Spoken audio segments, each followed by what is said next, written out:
عالمی بینک نے 18ویں آئینی ترمیم اور NFC ایوارڈز پر نظر ثانی کا مطالبہ کر دیا ہے، ساتھ ہی ٹیکس وصولیوں کو دگنا کرنے کا مطالبہ کیا گیا ہے۔ عالمی بینک نے 18ویں آئینی ترمیم اور NFC ایوارڈ پر نظر ثانی کا مطالبہ کر دیا ہے۔ مزید جانتے ہیں ڈان نیوز کے نمائندے طاہر شیرانی سے۔ طاہر بتائیے گا کیا معلومات ملی ہیں اس سے متعلق؟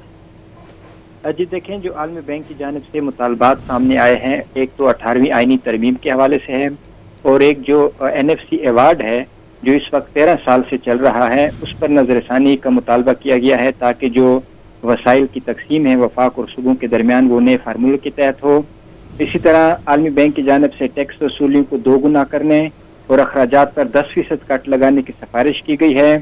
عالمی بینک نے تنخواہ دار اور غیر تنخواہ دار طبقے کے لیے ٹیکس سلیب کم کرنے کی تجویز دی ہے، جبکہ اجرتوں کو منجمد رکھنے کی سفارش بھی کی گئی ہے۔ عالمی بینک نے ایک جو نئی تجویز سامنے آئی ہے اس کے مطابق دالوں، تیل، پھلوں اور ڈیری مصنوعات جیسی جو کچھ بنیادی اشیاء ہیں ان پر چھوٹ ختم کرنے کی سفارش کی گئی ہے اور اس کے نتیجے میں ریونیو کی مد میں 100 ارب روپے کی بچت کی توقع ظاہر کی گئی ہے۔ عالمی بینک نے عارضی طور پر کفایت چار اقدامات نافذ کرنے کی تجویز دی ہے اور پائیدار ترقی کے لیے تقریباً 1 دہائی کے معاشی شرح نمو کو مستقل بنیادوں پر 5 سے 6% کی سطح پر لے کر جانے کو ضروری قرار دیا گیا ہے تاکہ جو ملک میں